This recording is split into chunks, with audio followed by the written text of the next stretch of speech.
Hello everyone, we're here in Austin after consensus with Juan, founder of Protocol Labs, and we gotta dive into FileCoin. But before that, Juan, please introduce yourself. Thanks for having me. My name is Juan. I started IPFS and FileCoin, and I'm the founder of Protocol Labs. I work on a lot of different network protocols, and I've been around in the Web3 community for quite a while. Yeah, pretty much the most OG stuff. Yeah. Great. So today we're going to go through the FileCoin protocol. And in order to get there, we're going to learn a little bit about libp2p and IPFS. So just what we need from libp2p and IPFS to get to FileCoin. And then within FileCoin, we're going to cover the core proof system and how that works and how we build up a storage market out of that.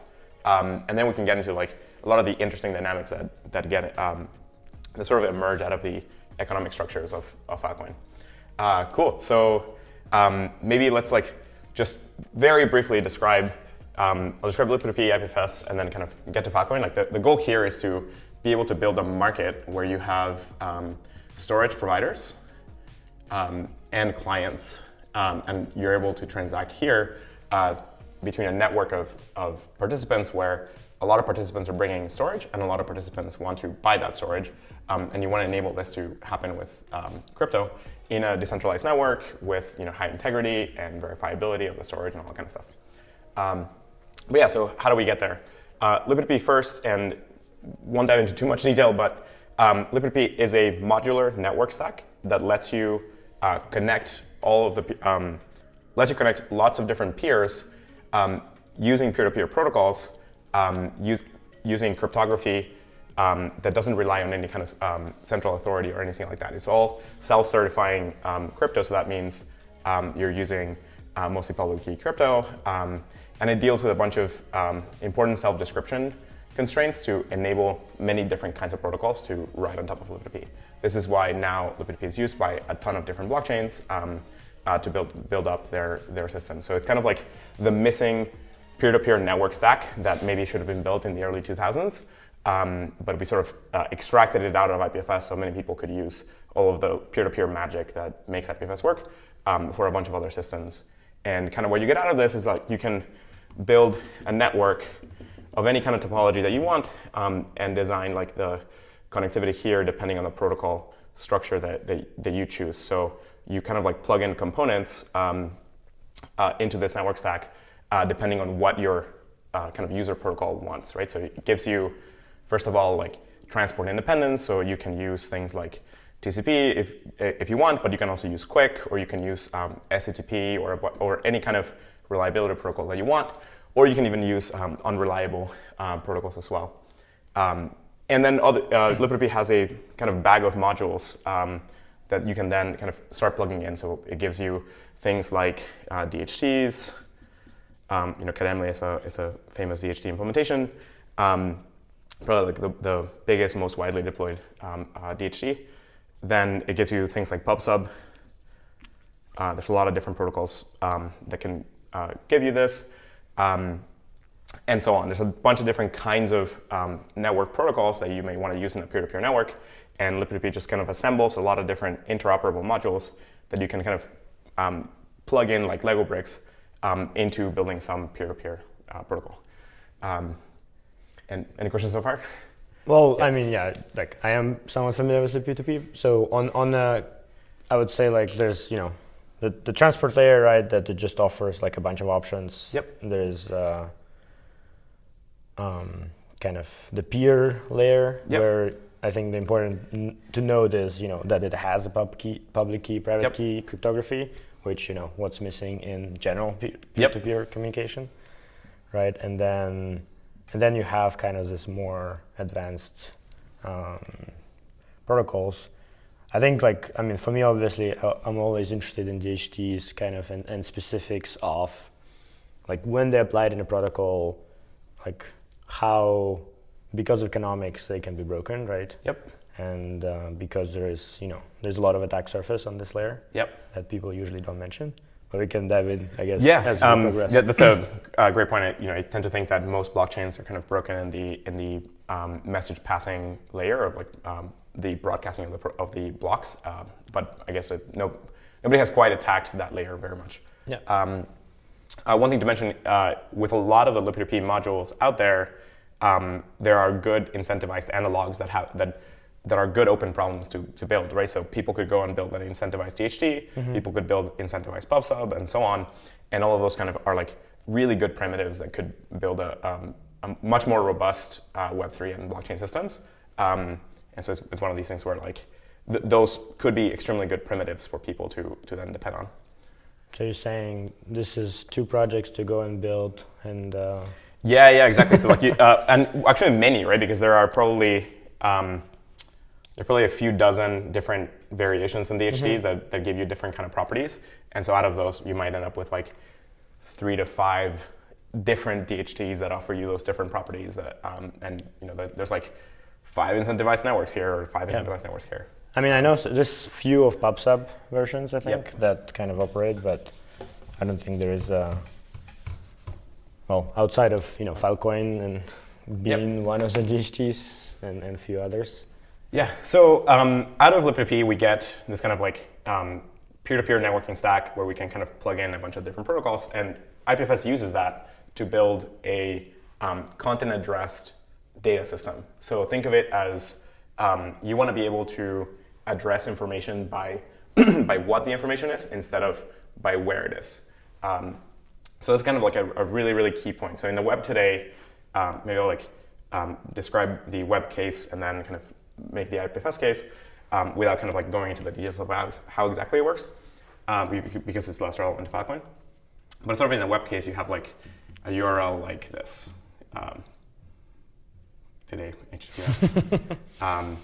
We have like foo.com, my picture, .jpg. And so today, this part, the domain, maps to an IP address for the most part. And so when you're resolving this, it actually usually is like an IP address and a port. By default, it's port 80, but you could use some other ports. HTTPS now 443. Yeah, that's true. Great point. That's why I'm here. Yeah, exactly. So today in the web, if you put in a link, at that moment, the moment you load this address, you want to resolve what foo.com is in that moment in time, which points you to an IP address and a specific server running. And you go and connect to that server, and you ask the server for this part, the path. What that means is that all of this information, whatever mypic.jpg is not defined in the network until the moment you fetch it and you view it. So this is like a very kind of weak security, and it's tuned for mutability and so on. But this gives you like an extremely shaky foundation where everything sort of depends on the party that controls this domain and the parties that control these servers. Yeah. So what IPFS does is that... Well, and also this part as well, which... The resolution. Which is also very shaky foundation. Super problematic. So what IPFS does is like, instead of this, you want to map this into a hash tree.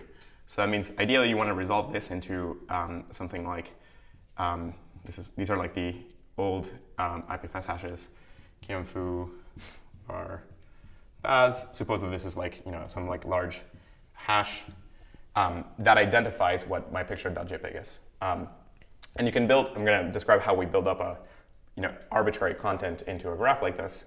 But the idea is that from here, then you can ask who in the network has this content.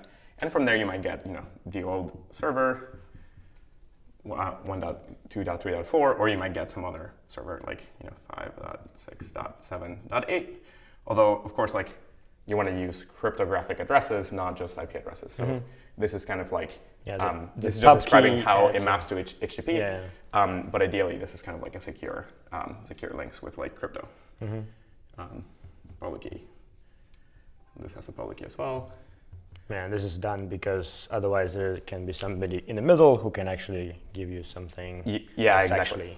Like pretend they're 1, 2, 3, 4. But you get super nice security properties out of this because if you map just the names to a hash link, it doesn't matter who serves you the content, you can always verify it, it matches to this hash. And this idea of like using hash links is fundamental to most data structures in the Web3 world and so on. It's like the fundamental thing that makes BitTorrent work, the fundamental thing that makes Git work, and all of the blockchains. So the idea of IPFS is like, let's take that fundamental primitive and address all content on the web this way. And so this is what's called content addressing. The other version of HTTP was location addressing. You're addressing content by where it is. In this case, we're addressing content by what it is. You're sort of deriving a fingerprint of what the content is. So let's kind of dive into like how we generate that here.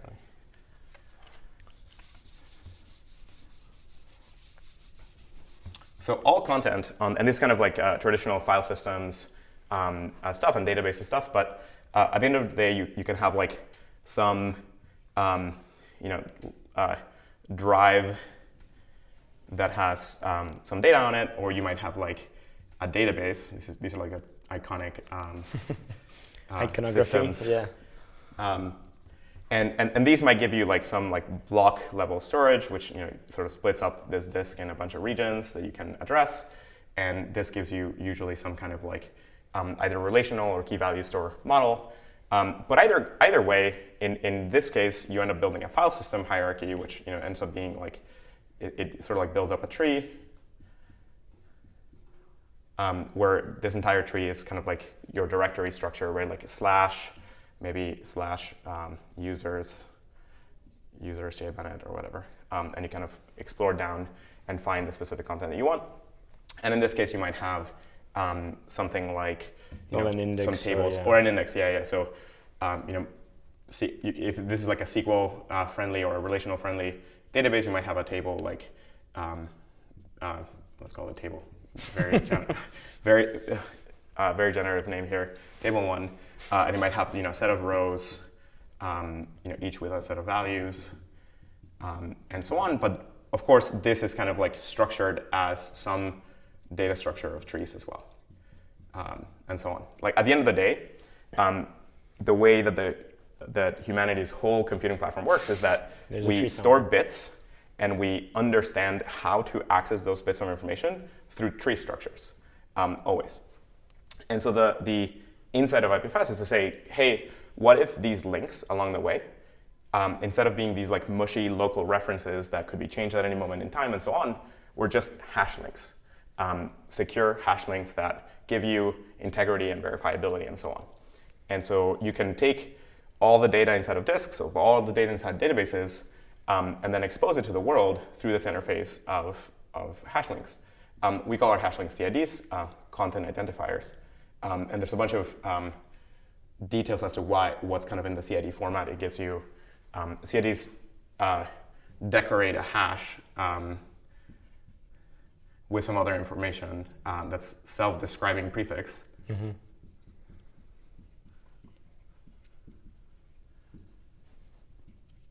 So you know how to interpret this hash, because hash functions might break, hash functions might change.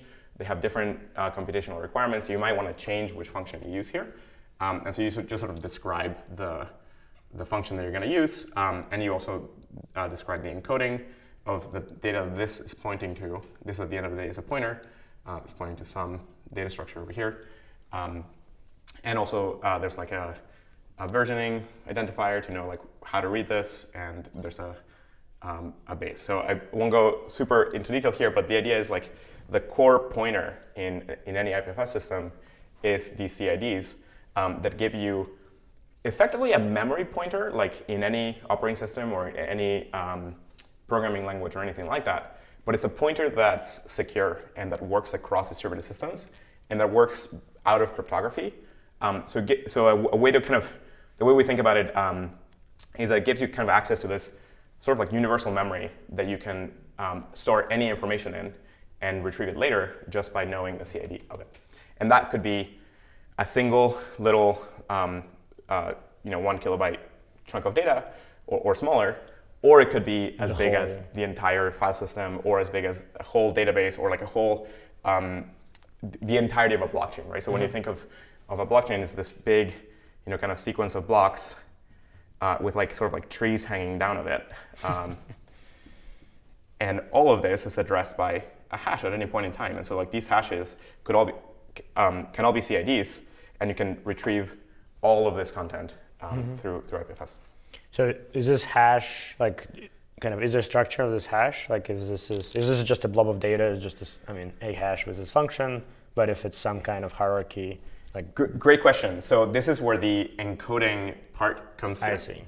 So the reason we need this field is that we need a table that maps the value of that E to some program that's going to be able to decode what's in there.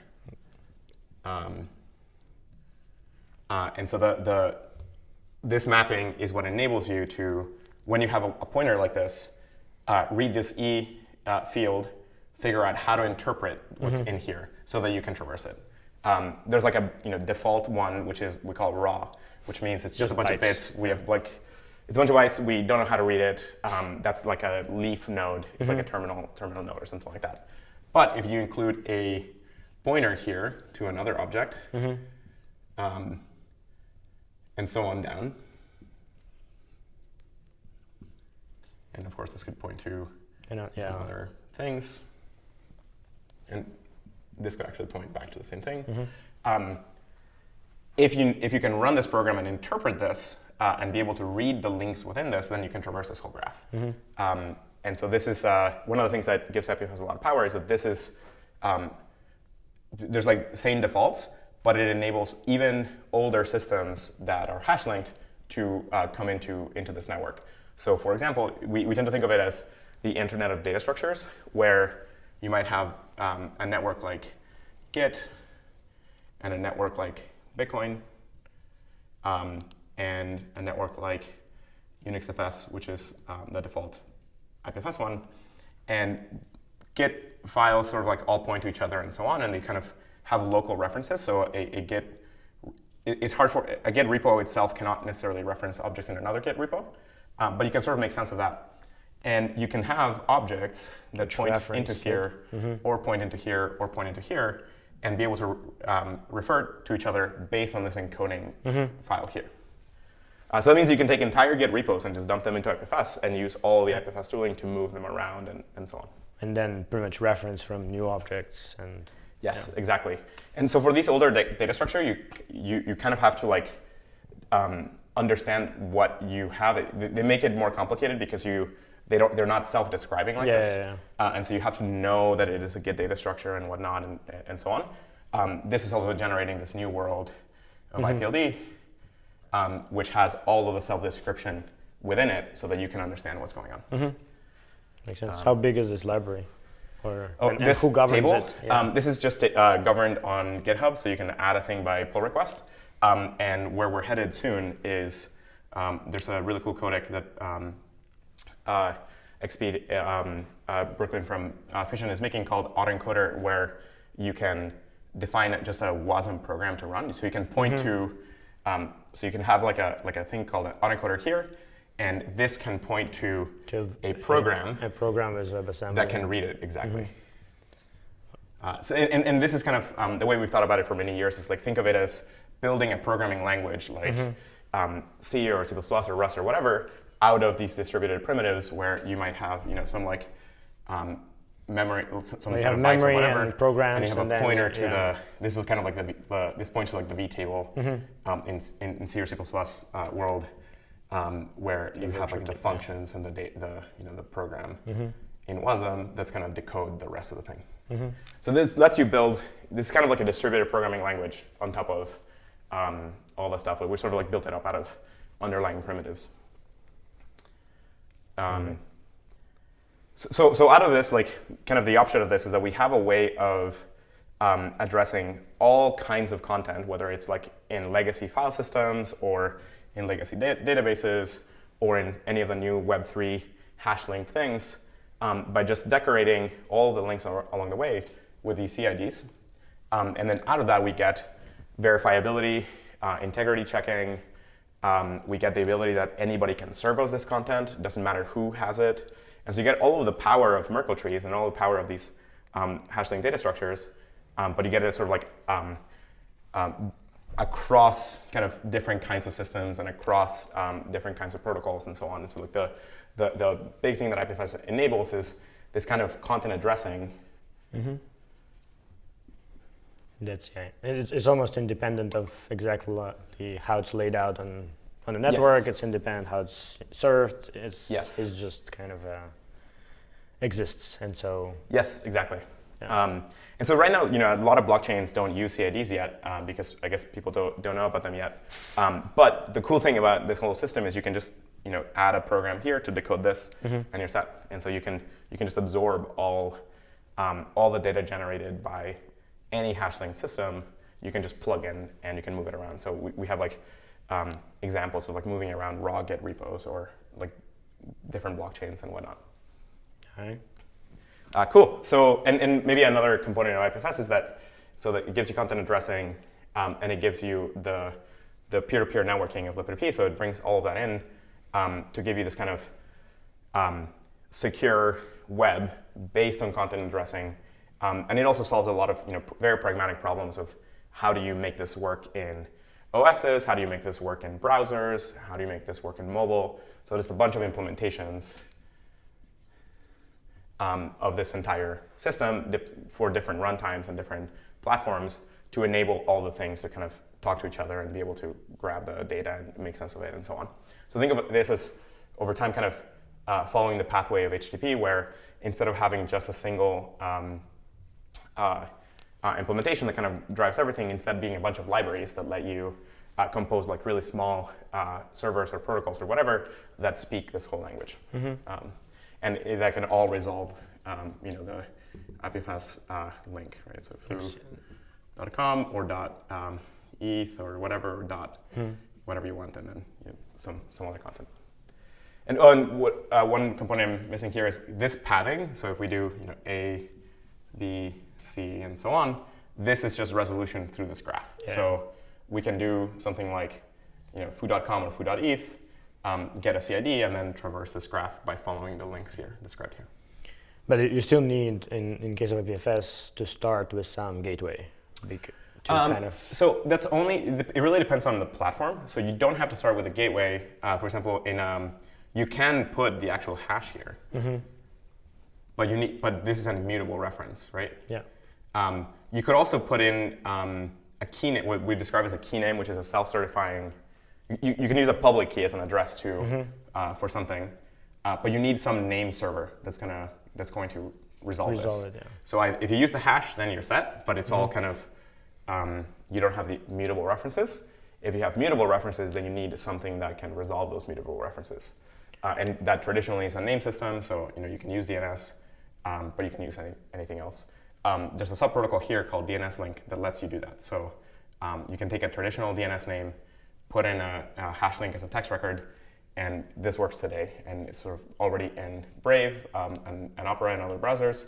And if you don't have, if your browser cannot speak IPFS yet, then you can use either an extension to enable it, or you can use a gateway. The gateway is there only to kind of enable browsers that don't yet speak IPFS natively. Mm-hmm. And so, but this goes, like if you do put hash here to retrieve it, it is DHT underneath? You can use, so the resolution of IPFS is sort of dependent on the platform that you have. Mm-hmm. There are cases where you want to use a DHT, there are cases where you don't.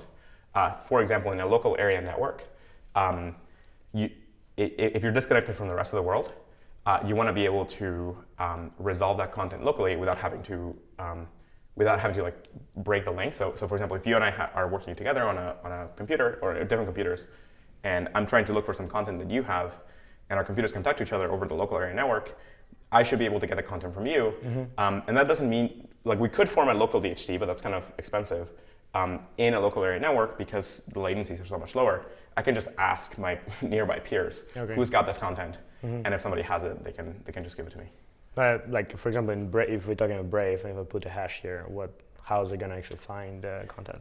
So in Brave's case, if you're connected to the internet, I think it will primarily use there is one big public DHT that the IPFS network uses, and for the most part, it will use that large DHT. Mm-hmm. But there's other protocols that are, we're calling indexers, that serve sort of the same role of DHCs, but have a different topology.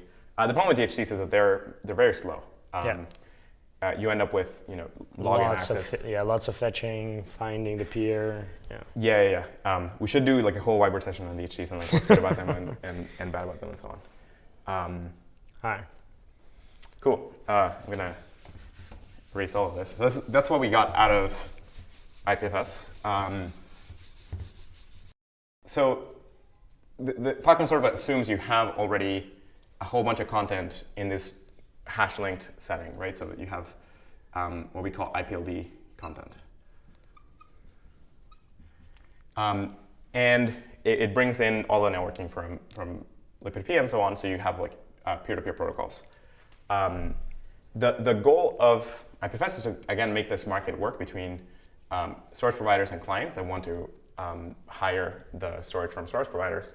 And the way we're going to do it is we're going to build what we describe as a decentralized storage network, so a DSN. And usually, like, this is a very simple structure where you want to put some data. So there's like two basic operations: put and get it. And everything else is kind of like to make this sort of happen. So you usually want to put some data, and you want to get a key back, and later you want to use the key to get the data back. And the way we're going to use, so in our case, the key is a CID. So here we actually can just write CID. But what we want to do is we want to use a set of incentive structures to enable this to happen with certain guarantees. Like we want verifiability that the storage is there and for the long term, and you want sort of an economic guarantee that your deal will be honored, and you want some guarantees around retrievability. You want to know that you can get the data later on, that somebody's not going to hold it hostage or something like that. And so the way we do this is we use first a blockchain to, maybe I'll describe components here. We use a blockchain to coordinate. I'll describe later kind of what we put in there. We use a proof system to create verifiable proofs of storage. And we use a market to get storage providers and clients to sort of meet each other, make deals, agree on prices, and all of that kind of stuff. There's a lot of like complexity embedded in each of these, but I'll maybe, I think it's probably best to start with the proof system, because that's kind of like a really important sort of foundational block. So this, for us, divides into at least two proofs: POREP, which is a proof of replication, and POST, which is a proof of space-time.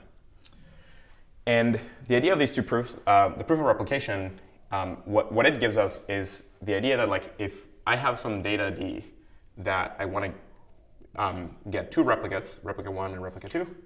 So maybe before this, like, what are maybe more explicitly the economic guarantees that you're trying to achieve here? Yeah, so the economic guarantees is that, I guess, yeah, so an economic decentralized storage network is like you're putting some data with some money, and you can sort of get a CID back, and in the future, you can retrieve it by giving the CID and some money as well. So the economic guarantees that there's some price where you can hire the network for that price, and your data with very high probability will stay in the network for the amount of money that you're specifying. And that's kind of where the market comes in. We describe this in terms of deals, and each deal is kind of a little data structure that has the client, the storage provider, and then the price. And the period of time. In the period of time, yeah. Okay. Yeah, so I think that's probably an important piece, is like you're storing it for a period of time, and then you're willing to pay this price. Yes. For this period and if you want replication, so this is really flexible, because if you want, you can build any reliability model on top of something like this. So a lot of other networks kind of pick a specific erasure coding scheme or a particular replication scheme and so on, and those replication schemes don't fit all use cases, what you want to give is a very useful, a very kind of simple primitive upon which you can build all of that. And in this case, like if you want your content to be replicated by many parties, you just make several deals. If you want to take some data and erasure code it and create like different objects, then you can do that ahead of time. On you the sort of client prepare side. it. On the client side, you prepare it and you put it here. And also know that the client doesn't have to be the end user necessarily. You could have like, client 1, which uses client 2, which then goes to the storage provider, right? So this could be like processing of some sort on behalf of the user. We sort of call this like aggregators or on-ramps. But so when storage provider makes this deal, because that's why I'm like, let's figure this first, because that defines what you're trying to get here. When storage provider makes this deal, what are they promising, right? I mean, time, kind of what's the probability, and if they don't honor this contract, so there's collateral. So yeah, we'll get to we'll build up like the way we sort of put in the content specified by these deals into the storage system is by using a thing we call sectors. So let me maybe build it up. I was going to sort of explain the components. But let's maybe go this way. So let's start with the blockchain and kind of express it down. So think of the FileCoin blockchain as having, of course, some state tree, right? So like any other blockchain.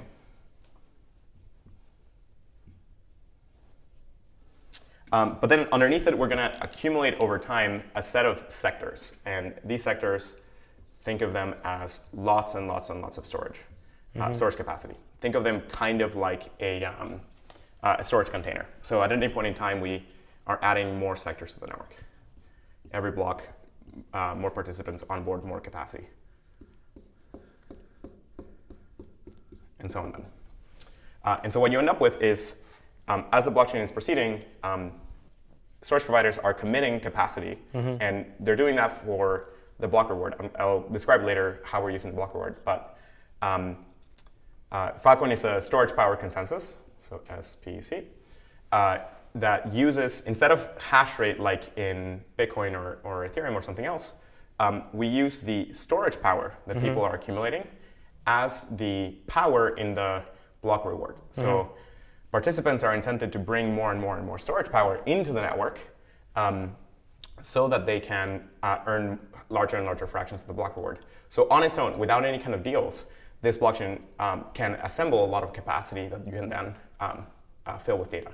So think of these as kind of like storage container boxes that you're going to later put stuff into. So pretty much like if I'm a participant and I'm not bringing new storage capacity, then I'm not receiving, I mean, we can go into block rewards, but kind of like you always need to bring more capacity. Yeah, exactly. So the participants maintaining the consensus here have to bring in more storage power. This is kind of like a hybrid proof of work and proof of stake protocol where we use the algorithms of proof of stake, but the power is not just pure money. The power in the stake protocol is the actual storage. Yeah. And this could be either capacity or storage with data. We'll go later. We can describe later how we kind of incentivize the not just capacity but actually useful data. So this on its own, think of the Bitcoin network as using a function very similar to that to amass an enormous amount of hash rate on the planet. And so FileCoin has used that same kind of structure with that kind of block reward auction to assemble an enormous amount of capacity. We have 17 exabytes of capacity right now, which is like really competitive with a centralized cloud storage network, right? So this is, and every day somewhere between 20 and 30 petabytes get added. So a petabyte is an enormous amount of storage. Every day, like 20 to 30 petabytes more get added to the network. And that is all coming from the block reward. So the block reward is sort of summoning all of this storage hardware to appear and be ready to receive customer data. So once all of that storage is onboarded, storage providers can sell the fact that there's space in these sectors. We call these sectors. It's kind of like an old hard drive terminology. the idea is that you can think of like FileCoin as a huge disk that you're going to partition, and then you're going to put some data into the sectors. Service providers can sell the space in these sectors using these deals on the market. And part of what you agree on, erase the deal. I should like bring you back. Let's see. So we have the storage provider, the client, the time, the price, and the sector. And the sector ends up, you agree on the deal first, and then later you map it to the sector. So a sector is can have a list of deals. I forgot also to say the CID of the content that you're storing there. So it's this tuple. And so clients and storage providers find each other. I can describe later how we get to that. They agree on a time, they agree on a price, and they agree on the content. And then the client transfers the data to the storage provider. The storage provider can now store it in one of these sectors, and they will earn this money over time. One of the other things that FileCoin does is that FileCoin prefers content that has deals versus just capacity. So we have this concept of like useful storage, where if you can, so this is kind of like a complex economic structure that is there's kind of you have to deal with you have to solve like a very hard problem, which is how can you tell that this content is like useful versus somebody just, and how do you know that this client is legit and not the storage provider himself putting more exactly like just recycling, because capacity is really useful, but it's not as useful as useful storage, right? And so right now the FileCoin network is incentivizing useful storage 10x more than capacity. And so there's a whole kind of decentralized protocol of verifiers and notaries that kind of check that this client is legit, check that this content is legit, and then kind of sort of like bless this deal. But that's like a candidate construction. FileCoin is very modular, so all of these kind of components and protocols can be swapped out for other designs later on. So the marketplace here, one of the really neat things about this is that you're summoning tons of different source providers that can offer very different prices or very different kind of other services alongside, and they might tune their operations for certain kinds of data. So some source providers might be storing very large amounts of data. So think of 10 to 100 petabytes at a time or something like that, and they might have facilities ready to ingest hardware, or they might there might be source providers that offer a lot less storage, but they have really good connectivity, and so they can serve it out to end users and so on. And you enable this kind of like market behavior where clients and source providers can sort of find each other by use case. Okay, so you're not, like pretty much this model does not prescribe in any way, right, kind of this relationship, right? It Exactly. can, like an off-chain, a paperwork agreement can be done, for example, as well, and this is just a payment. Yeah, we think that if you prescribe this relationship, you are almost certainly going to get it wrong most of the time. In that most of the time, clients and source providers will be in some niche, and you want to enable the participants in that niche to interact. And you're best served by creating a fluid market where that can evolve over time. Because also the use cases and the technologies will evolve over time. So you want to let clients and storage providers sort of find each other where they need to be. Kind of the model that we're using here is like this. I'm going to build a quick map of the system. So we have storage clients over here that use these like on-ramps.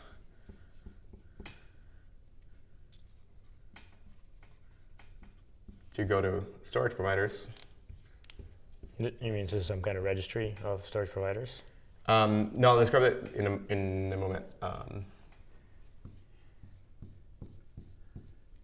These are retrieval providers. I'll describe that in a moment. And then this goes back out to retrieval clients. Sometimes these are the same parties. Sometimes it's different. It can be like developer putting some stuff on and then serving it to everyone.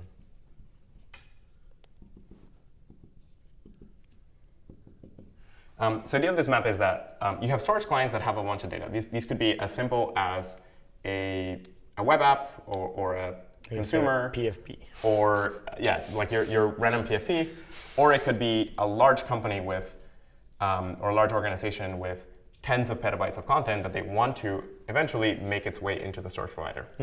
Now, depending on the use case, the tooling, the products, and so on that these storage clients are going to want to use varies. So it's, storing a picture as part of an NFT or something like that is very different than storing 10 petabytes of archival data. And so what the storage client, the product and the interface the storage client needs is very different in those cases. So these on-ramps are use case specific products that tune for that UX, but that all are aggregating into FileCoin. So you sort of build on-ramps by vertical. You enable storage clients to hire that on-ramp to then get storage in here. So NFT storage is a good example where that's a product specific to the NFT market. It enables anybody who wants to store a lot of NFTs to use a product and an interface tuned for storing NFTs. And on the background, it's archiving and storing everything with FileCoin. But it can be also, a B2B business where you go and you say, I want to store this many petabytes, and then you get an email back, and then exactly. So your drives. There's another on-ramp, which is kind of like the connecting, which right now is just kind of like this team that's just connecting prospective clients to storage providers where they do a little bit of diagnosis of like how much data is it, where are they, where do they want the data to live, and so on, and then connects them to a set of storage providers that makes sense.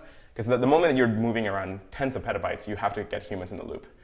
Moving around that much data. You need like physically shipping stuff usually. Yes, a lot of times it turns out the internet is does not have enough bandwidth to move around that much storage. So you have storage clients and storage providers meeting each other, and storage providers will go to the client's facilities with hardware, get the data, and then bring it back. And so you want to sort of enable all of that to happen. The centralized cloud has similar services. So Amazon Snowball is an example of that, Azure Databox, and so on. Just now, in our case, this is a decentralized network of participants that's going there. Now, once the data is here, you can index it to make it retrievable, and you can use these retrieval providers. I haven't spoken much about these yet, but this is kind of the CDN use case. So think of this as the CDN, and think of this as like the object storage. Yeah. So this is kind of like S3 or something like that, and this is kind of like Cloudflare. So once you have the content here and you have it indexed, you want this to be like a really fast cache, all the way close to the users. There's a whole set of interesting techniques of how you build these. That's a whole separate problem. Yes. All right. When you say index here, like how, we should probably finish with proofs, but yeah, there's a lot of interesting stuff. So it turns like this is the large scale system. Once you want to store exabytes worth of data, you end up with all kinds of like interesting large scale problems, each of which could take an entire large scale decentralized network to solve. For example, this indexing layer today, you can we have several. One of them is like the IPFS DHC, but that doesn't work to store petabytes of stuff. So we're building these other indexing services that are more O of one, where like the index is going to get it's a very large index, but you can make full replicas of them, and that itself could be a decentralized or incentivized thing. It turns out that each of these have strong incentive structures. You can create whole businesses here, whole crypto networks or companies in each of these. Okay. Maybe I'll describe like how to. So on the proof system, just sort of for completeness, we've left open how a storage provider proves that they have the content, or they just have capacity. So and this is kind of where these sectors come from. So I was describing. Let's go back to the proof of replication, which is that I have some data D that I want to verifiably be able to get a proof that I'm storing as many replicas as I want. So if these are both stored by the same party, say Alice, I want to be able to prove that these two replicas are independent from each other, even if it's the same data. Why do I need to prove that? Well, one, many users want to prove that multiple copies are being stored in multiple places. But Two, it is critical for consensus power that you cannot cheat here and cannot pass off individual storage as tons of other storage. Crucially, in the capacity case, if you, say, generate these randomly, what you don't want is to be able to kind of generate the capacity on the fly to sort of like pass the proof in a sense. Or recycle pretty much that the capacity already presented as a new capacity. Yes, exactly. And so there's kind of this like deduplication problem where you don't want to allow a storage provider to pretend to have, say, X storage when in reality they only have like 1/100th of that or something like that. Or you don't want the storage providers to have no storage at all and just be able to forge the proofs, like to pretend that they have a lot of storage power when they don't. And so that's where the proof of replication is really critical. And what this enables is you have an interactive proof system here that lets you prove that these two are different. And the intuition here is very simple, which is like you have these, you can use some facet of the world to make the encoding, you pick some encoding between the data and the replica that is either, that takes some time or that is expensive. So you can use time or cost or other structures. You could have like some kind of like centralized thing that disables creating the replicas or something like that, or they carry a special signature. So there are many different kinds of protocols that you could make. But for example, the time one is very kind of intuitive to think about. You sort of commit to what the data is at some point in time. You give it to the storage provider, and they have to run some expensive encoding. And then once they run that expensive encoding, they communicate the proof that they've done so. And then some point later in the future, you can sort of challenge them. Generate more whiteboard space here. We can scale up. Yeah, exactly. You can challenge them, and they have a certain amount of time to return a proof. So the challenge yields a proof.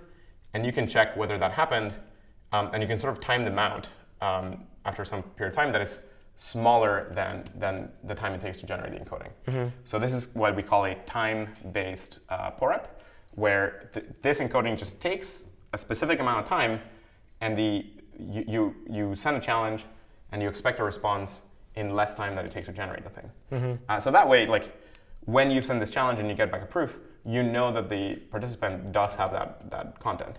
Otherwise, it wouldn't be able to pass a proof. So, okay, so this is pretty much like a VDF type of function that's rooted in data that they're supposed to store. How is this communication facilitated? So in kind of like the general case, this could be any two parties. In FileCoin, this is the blockchain. The blockchain is automatically issuing the directions. A direction, okay. So like new block has pretty much some kind of unique information. You extract some randomness from the chain to derive the content that you're gonna store, and then produce proofs. At any point in time, you have proofs, and we run one of the, I think, the largest snark proving system on the planet, and it's all large-scale proofs of people actually storing all of this content. And here you same thing with the challenge. You test. There's some the challenge issues a bunch of checks a bunch of points, make sure that the content is there, and you produce a proof that can normally pass if you have the data. So I mean, let's just look at example with single storage provider, right? So you produce a block, so there's some source of randomness that is used by the storage provider to produce a proof that takes how long? So in Ceiling's case, this has to take a certain number of blocks. We have many versions of the proofs that have evolved over time because algorithms improve. I don't know what the latest number of block times is, but it is created such that it takes a certain number of block times. So it's kind of a function that it takes whatever X blocks to compute, and then it takes the sector as what is it takes sort of like what we call an unsealed sector. We call this function a sealing operation. So this encoding, we call it seal, and it seals an unsealed sector, which is kind of just plain text stuff. It could be plain text capacity, which is all just randomly generated, or it could be the actual content that the user is asking for. You pass the seal operation to encode that whole sector, and you end up with a sealed sector. And you then produce a proof that you've done that correctly and submit it to the chain. So what is encoding to seal the sector? Like, so this is where we enter into the realm of different pour-ups. There's and this was we spent years of work on exploring this space. There are many different kind of pour-ups. The one we use right now is not a latency-based pour-up. It's just the easiest one. It's a cost-based pour-up. You can think of the same argument here as an economic one, where the transitions here are just so expensive that it's cheaper for you to store the data than to download it again. Or to generate it. So generation here is this pernicious type of attack where you could sort of as a malicious storage provider, you could pretend to be a client, pretend to hire yourself, or pretend to add capacity that is just all generated from scratch. So you want an extremely hard constraint that even if the data could all be generated, it's just randomly generated data, you want to prove that it is extremely likely that the data is actually there. And there's a very good economic argument here where the cost of making this computation is many times larger than just storing the data. What is that right now? What is function? So this is just a very expensive operation that just consumes a lot of computational power. And that computational power is bounded to be more expensive than the drives, maintaining the drives. I see. Yeah. Okay. And so as an example of a proof application, we today use SDR pour-up, which is a specific stacked depth robust graph pour-up, which is a very expensive you without kind of going super into details here, you end up you take the data and you create a set of encryptions all the way to get to the replica. And at each stage here, you're just running an expensive encryption that at each of these layers is all interlaced with elements in the back here, so that you cannot say generate this stuff until you have generated all the stuff before. Yeah, some sequential. Yeah. And then you route it into some randomness. Yeah, exactly. And so this is just kind of this takes a long time to go from the original data all the way to the replica. And so you can either use the latency or you can use the cost assumption. So that, you can use either one or both if you want to be stronger. But you end up with this super expensive process to go from data to replica. And once you're here, this is what you store and this is what you prove. We kind of use a challenge response protocol here because it's very difficult to prove that you've done this correctly. So instead, once you have the replica, you can issue a set of challenges here, and you can sort of decrypt these and prove that they're the same ones that were here. And you can do that with traditional Merkle tree. Right, so they store kind of encrypted part? Yes, they store this encrypted part. And then, so they can, when you're asking them, they just need to decrypt random pieces and give it to you? Exactly. And then... And so this is really critical for consensus, because this is what enables you to know that you have a very large amount of storage committed, and you can prove that it's all a legit capacity and so on. And so, the challenges are issued also automatically, right? Pretty much, every block then, even with the same randomness, you kind of have a challenge function. Yep. That given a sealed sector. Yep. And the randomness, you need to return something, a proof. So how does pretty much the block producers, right? Yep. They will receive these proofs, are they receiving from everyone? Yeah, so this is where we use these post things. So a pour-up, think of a pour-up as a proof that goes from the encrypted data into a replica, and it gives you the facility to sort of call the pour-up challenge again. A post just uses a pour-up to then, with some sample with some frequency, to prove that you have have been storing an arrangement of bits for a given amount of time. Okay. So you can just keep iterating this. And so you do this today with a blockchain. So the blockchain issues a challenge. You derive randomness from the block. You use that as the input to an ongoing challenge function, and you prove that you have the stuff you committed. All the storage on the FileCoin network is proved every day. So the way we sort of do this is like So there's a challenge every day for all of the storage. So at every block issues a new challenge, and so it's just that we sort of like divide up the day into these like 48 windows, and a storage provider's storage is sort of assembled. It's just dispersed across these windows, and they get challenged at every step of the way for some fraction of their storage. You want to sort of like minimize the overhead, so you want to kind of like pack it in here. So this is like some number of sectors, and so in this window of time, they're going to be challenged for all these sectors.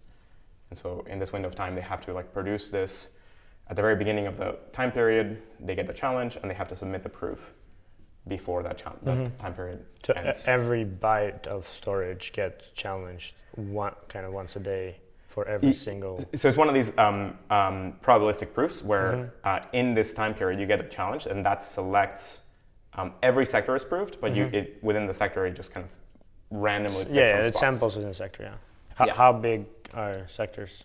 32 gigabytes or 64 gigabytes. There's like two settings, and that's specific because of SDR POREP.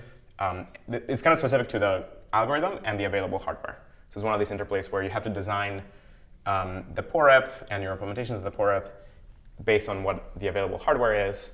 And once you do that, you're going to put an optimization pressure on the hardware to get better in certain directions. And so you, because for service providers, like this means huge costs. They're spending most of their time, processing on that. So you need a bunch of GPUs. So in addition to the storage, you need a bunch of GPUs that can do these proofs.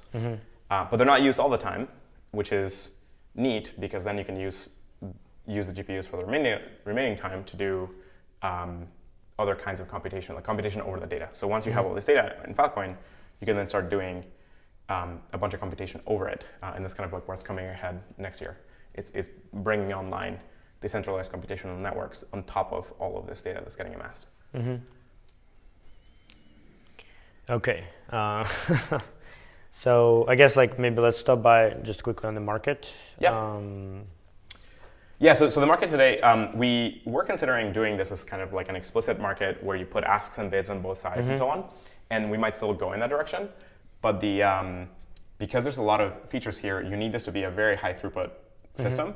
And so for the most part right now, the market is not so big that you can't sort of like segment it out.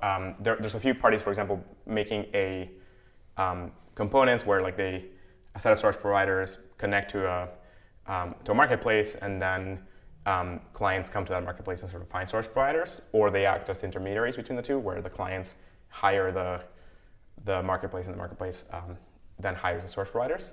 But where we're headed in the long term is that this will likely be think of it kind of like a DEX, where you could put bids and asks directly on the market. One natural extension that hasn't been done yet is that you could start having deals without the CID yet. So you can determine this later. You can pre-buy the space, and what this gives you is kind of like a futures contract on space time, which this really commoditizes storage, cloud storage, in the same way that you can commoditize oil or something like that. And so we think like this will be kind of like DeFi meets FileCoin.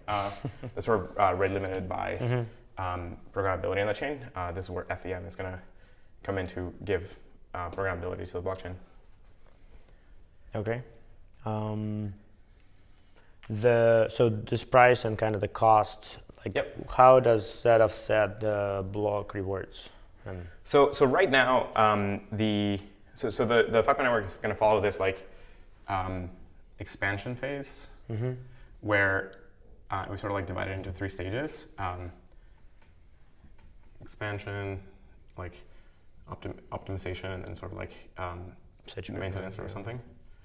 And we're sort of like here. And so during this entire period, the block reward is the dominant incentive. And so right now, the participants get incentivized by storing, but by having storage power either with capacity or useful storage. And so that means that the client's price could be extremely low.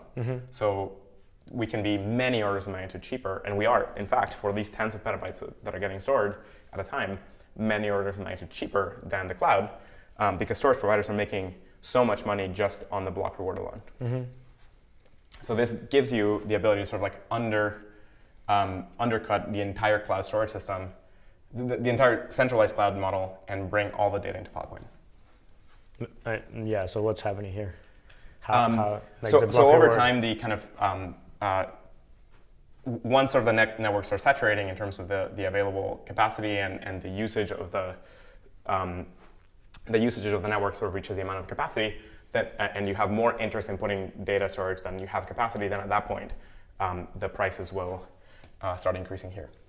But I mean, this price goes, so it doesn't go to the storage provider, or like when I'm doing this contract, I'm paying the storage provider directly, or I'm burning these tokens to offset the inflation? price here goes to the storage provider, but think of the storage provider as having multiple revenue flows. One is the deal price, and one is the mining reward.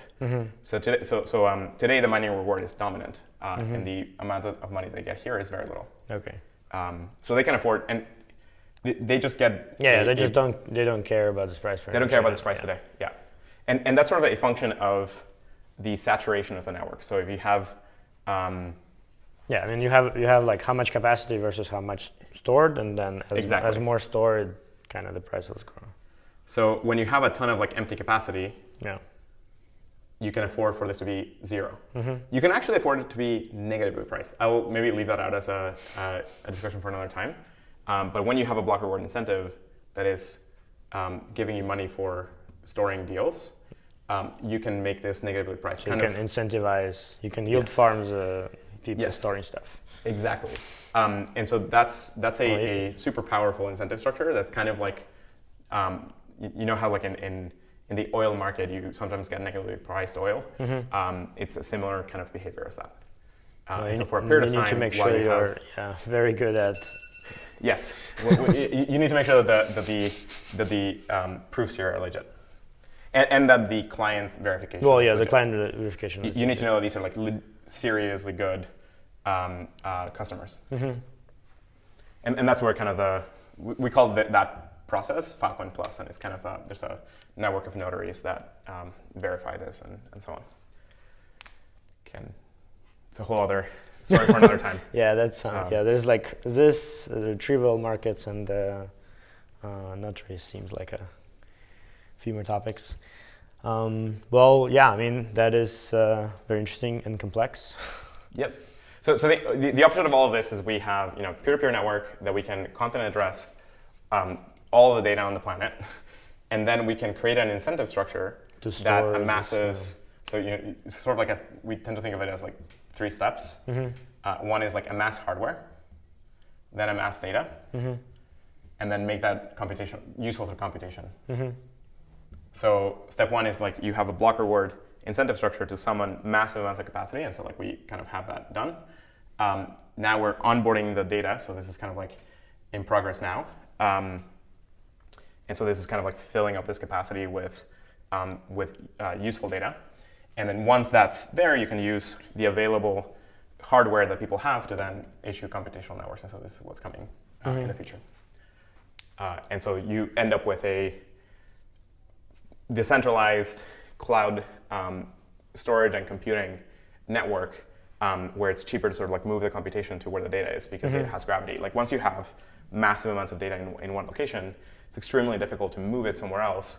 Extremely expensive, so it's much cheaper to move the computation to the data, compute there, and produce your. And given they have a bunch of GPUs, this is where we're going to train our AI. Exactly. Yep, that's where we're headed. Yeah.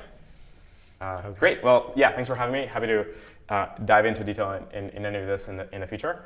But this is kind of like the model of today is just getting tons of useful data into this extremely cheap storage. There's an exchange already that's leveraging this kind of negatively pricing thing where you can if you're legit user, you can bring your data to the exchange and sort of sell the right to store your data. And so you can auction it's kind of like an auction house for useful, so you're getting paid valuable for data. storing a bunch of stuff. Yes. But, well, yeah, I mean, that going into like how to define useful, valuable data is... It turns out to be not that hard, because if the data is public, that becomes a much easier problem. So for a whole subset of the data, where the data is like publicly visible, that ends up being a much easier problem. You can just see what the data is, and then sort of certify that it's good data that the network wants. And because it's public and viewable, you can always audit that in the future. So think of like all of the large-scale public data sets that the world has you assembled. want to move them in, yeah. Yeah. And then I guess like just to finalize here, if this challenge doesn't come in time, then you get it slashed as a validator and you lose your stake. That's right. So if you miss this proof, you get a fault and you get slashed. So there's a, and this goes into kind of too much detail, but there's a schedule where you're allowed to miss. You're allowed to miss one in it, because sometimes there's like flukes, and so you sort of like miss one.